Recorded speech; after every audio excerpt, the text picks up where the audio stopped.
India town news, Bharat की बात। नमस्कार, मैं हूं आपके साथ संजना कुशवाहा। स्वागत है आपका हमारे खास बुलेटिन राजनांदगांव की खबरों में, जहां हम आपको राजनांदगांव की महत्वपूर्ण खबरों से रूबरू कराएंगे। तो चलिए बुलेटिन की शुरुआत करने से पहले एक नजर डालते हैं आज के हेडलाइंस पर। युवा कांग्रेस ने सर्किट हाउस तक पहुंचाई गाय। छत्तीसगढ़ में गाय को माता का दर्जा देने की रखी मांग। गौठान योजनाओं को दोबारा शुरू करने पर दिया जोर। सायरन की आवाज से मचा हड़कंप। सहकारी बैंक में अफरा तफरी का माहौल, बाद में खुलासा हुआ टेस्टिंग के लिए बजाया गया था सायरन। ट्रेन की चपेट में आने से अज्ञात व्यक्ति की मौत। पुलिस ने शिनाख्त में सहयोग की अपील की। शव को मोर्चरी में सुरक्षित रखा गया।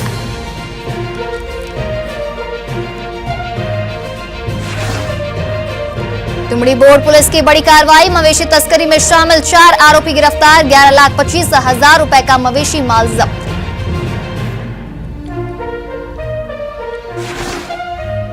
प्रदेश अध्यक्ष के आगमन पर उत्सव जैसा माहौल। भाजपा कार्यालय में मखमूर का हुआ सम्मान। अल्पसंख्यक मोर्चा में दिखा गजब का जोश।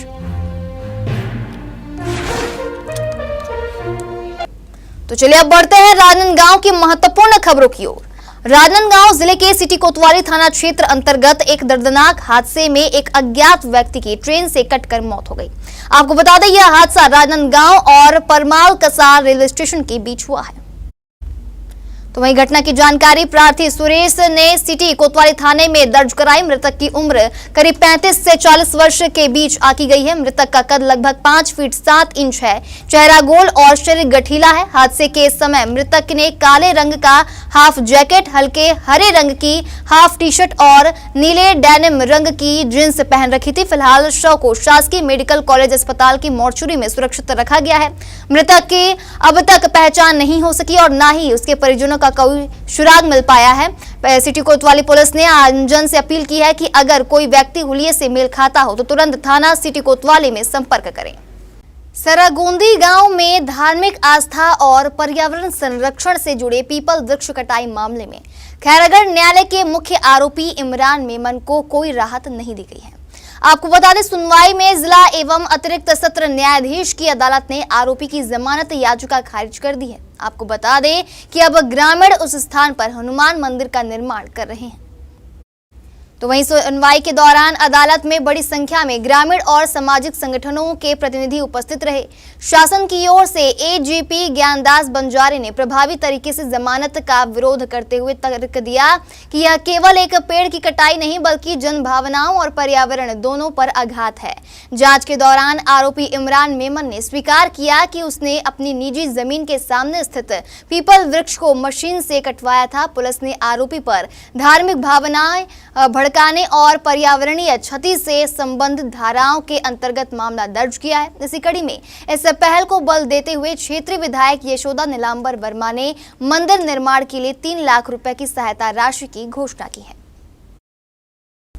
राजनांदगांव में युवा कांग्रेस ने छत्तीसगढ़ सरकार के खिलाफ अनोखे अंदाज में विरोध प्रदर्शन किया, जहां सड़क पर आवारा घूम रही गायों और गौठानों के बंद होने से नाराज युवा कांग्रेस कार्यकर्ता एक गाय को सर्किट हाउस ले गए, लेकिन वहां पुलिस ने बैरिकेड लगाकर उन्हें रोक दिया। आपको बता दें, युवा कांग्रेस कार्यकर्ताओं का कहना था कि भाजपा सरकार आने के बाद से गौठानों को बंद कर दिया गया, जिसकी वजह से बड़ी संख्या में गायें सड़कें पर भटक रही हैं।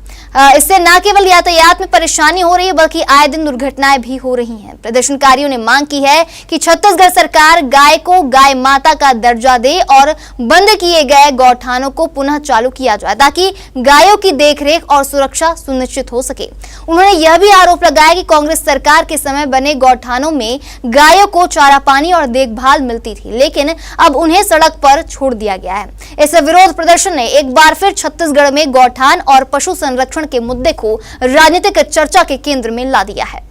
छत्तीसगढ़ के 4 चिन्हारी नरवा गरवा घोरवा बारी का नारा दे करके आज कांग्रेस के राजनांदगांव के कांग्रेस पार्टी के द्वारा यहां पर एक विरोध प्रदर्शन किया गया है। इस विरोध प्रदर्शन के बारे में अगर आपको बता दिया जाए तो छत्तीसगढ़ सरकार के द्वारा ये रणनीति चल रही है कि गाय को राजकीय माता का दर्जा देने का।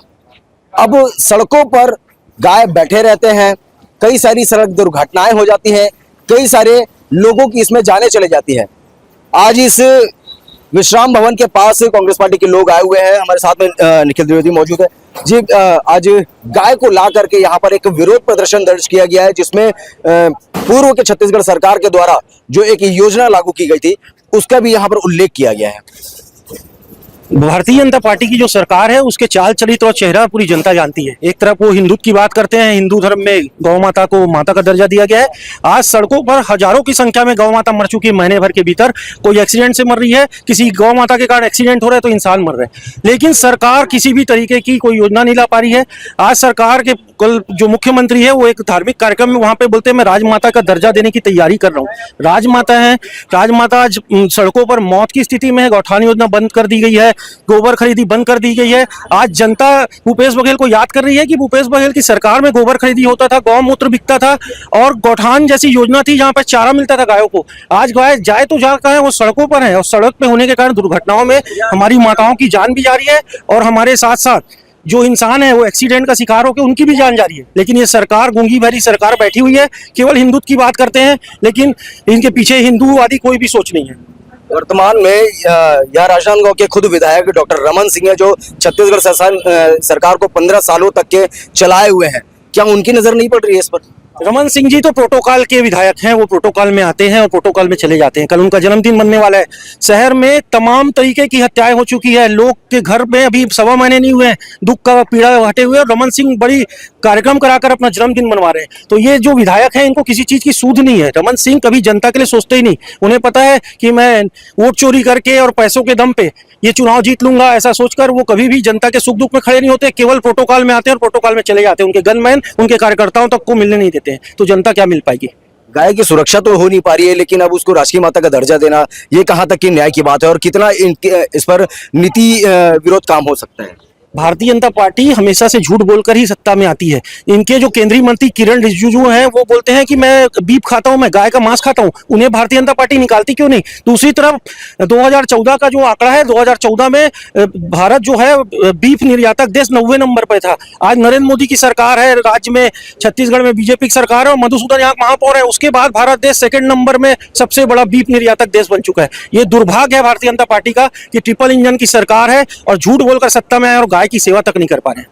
आम जनता का किस प्रकार से विरोध दर्ज हो पा रहे हैं? आम जनता परेशान है। पूरे शहर में गाय बैठी हुई है, जनता जाए कहाँ, जनता कहाँ निकले? और दूसरी चीज, गाय माता का हर कोई पूजा करता है। अभी दिवाली के दूसरे दिन माता का जो त्योहार मनाया जाएगा, गांव में गोवर्धन पूजा की जाएगी, तो गाय की सम्मान केवल एक दिन के लिए ना हो, हमेशा के लिए हो। हमारे दिल में गाय बसती है, हम कांग्रेसी है, लेकिन हम गाय की पूजा करते हैं, उनकी सेवा करते हैं। भारतीय जनता पार्टी अपना चेहरा बदले और गायों के लिए उचित व्यवस्था करे, उनके रख रखाव की व्यवस्था करे, उनके खान पीन के लिए कोई योजना लाए जिससे उनकी सुरक्षा हो पाए और जनता की भी सुरक्षा हो पाए। कांग्रेस पार्टी के द्वारा जिस प्रकार से विश्राम भवन पर लोगों को बुलाया जाता है, लोग जो आते हैं अतिथि बन करके और उनके विश्राम करने के लिए एक यहाँ पर व्यवस्था की जाती है, उन्हीं व्यवस्थाओं को देखते हुए, मद्देनजर रखते हुए आज कांग्रेस पार्टी के द्वारा यहाँ पर गाय को, गौ माता को लेकर के आया गया है और उनको इस विश्राम भवन में विश्राम करवाने के लिए कोशिश की गई है। अब इस विषय को लेकर के पूरे प्रदेश भर में अभी चर्चा का विषय बन चुका है। आगे देखना तो ये होगा कि क्या इस पर छत्तीसगढ़ सरकार के द्वारा निर्णय लिया जाता है और क्या इस जो पुरानी योजना है उस पर काम हो पाती है। राजनांदगांव शहर के गुरु नानक चौक स्थित जिला सहकारी केंद्रीय मर्यादित बैंक में उस समय अफरा तफरी मच गई जब बैंक से अचानक तेज सायरन बजने की आवाज आने लगी। बैंक के अंदर और बाहर मौजूद लोग सायरन की आवाज सुनकर घबरा गए और किसी अनहोनी की आशंका में इधर उधर देखने लगे। तो वहीं कुछ लोग बैंक के अंदर तक चले गए यह जानने की कहीं कोई लूटपाट या फिर अन्य आपराधिक वारदात तो नहीं हुई है। वहीं हमारे संवाददाता ने मौके पर पहुंचकर देखा कि सायरन वाकई बज रहा था, लेकिन बैंक के अंदर किसी प्रकार की कोई गड़बड़ी नहीं थी। जब हमने बैंक मैनेजर से बात करने की कोशिश की तो उन्होंने बताया कि यह सायरन महज परीक्षण के लिए चालू किया गया था। सायरन की कार्यप्रणाली जांच करने के लिए इसे कुछ देर के लिए चलाया गया था। हालांकि आम जनता को इस टेस्टिंग की जानकारी न होने के कारण भ्रम की स्थिति बन गई। राजनांदगांव जिले में कानून व्यवस्था को बनाए रखने और अवैध गतिविधियों पर अंकुश लगाने के उद्देश्य से चलाए जा रहे अभियान के तहत चिखली पुलिस ने 2 अलग अलग मामलों में बड़ी सफलता हासिल की है। इसी कड़ी में चिखली ओवरब्रिज के पास पुलिस ने एक एक्टिवा स्कूटी को रोका, जहां तलाशी के दौरान स्कूटी की डिक्की से अवैध शराब बरामद की गई। इस कार्रवाई में आरोपी शुभम मंडावी को गिरफ्तार किया गया और उसे जेल भेज दिया गया है। वहीं दूसरी कार्रवाई में शांति व्यवस्था भंग करने की आशंका के चलते पुलिस ने धनराज मरकाम को गिरफ्तार किया। चिखली पुलिस द्वारा यह स्पष्ट संदेश दिया गया है कि गुंडा, बदमाश, असामाजिक तत्वों और अवैध नशा कारोबारियों के खिलाफ सख्त कार्रवाई लगातार जारी रहेगी। राजनांदगांव की बसंतपुर थाना पुलिस ने अवैध शराब कारोबार पर शिकंजा कसते हुए 2 आरोपियों को गिरफ्तार कर उनके कब्जे से अवैध शराब जब्त की है। साथ ही लंबे समय से फरार चल रहे 3 गिरफ्तारी वारंटियों को भी धर दबोचा गया है। तो वहीं यह कार्यवाही पुलिस अधीक्षक मोहित गर्ग के निर्देशन में की गई। थाना प्रभारी निरीक्षक के नेतृत्व में बसंतपुर पुलिस द्वारा चलाए गए इस विशेष अभियान में मुखबिर की सूचना पर दबिश देते हुए 2 आरोपियों उज्जवल रजक और शरद अग्रवाल को अवैध रूप से शराब बिक्री करते हुए पकड़ा गया। इसके अलावा थाना स्तर पर अलग से गठित टीम द्वारा 3 स्थायी गिरफ्तारी वारंटियों को गिरफ्तार कर न्यायालय में पेश किया गया। भारतीय जनता पार्टी के अल्पसंख्यक मोर्चा के प्रदेश अध्यक्ष मखमूर इकबाल खान के प्रथम राजनांदगांव आगमन पर पूरे जिले में जबरदस्त उत्साह और जोश देखने को मिला, जहां भाजपा कार्यालय के निकट उनका स्वागत किया गया, जहां कार्यकर्ताओं ने उन्हें सम्मानित किया और पूरे वातावरण को पटाखों की गूंज से सराबोर कर दिया। वहीं स्वागत कार्यक्रम का नेतृत्व अल्पसंख्यक मोर्चा के जिला अध्यक्ष मोहम्मद इरफान शेख ने किया। इस अवसर पर सैकड़ों कार्यकर्ताओं ने भाग लिया और भारतीय जनता पार्टी जिंदाबाद के नारों से माहौल को देशभक्ति से भर दिया। स्वागत के बाद प्रदेश अध्यक्ष ने भाजपा कैंप कार्यालय पहुंचकर पूर्व सांसद अभिषेक सिंह से भेंट की। इस मुलाकात में संगठनात्मक मजबूती और आगामी रणनीतियों पर विस्तार से चर्चा की गई। इसके बाद एक बाइक रैली का आयोजन किया गया, जिसमें सैकड़ों कार्यकर्ताओं ने भाग लिया। राजनांदगांव जिले की पुलिस चौकी तुमड़ी बोर्ड की टीम ने मवेशी तस्करों के खिलाफ बड़ी कार्रवाई करते हुए 2 वाहनों से 7 नग भैंसों को मुक्त कराया है। साथ ही 4 आरोपियों को गिरफ्तार कर पशु क्रूरता अधिनियम एवं अन्य धाराओं के तहत मामला दर्ज किया गया है।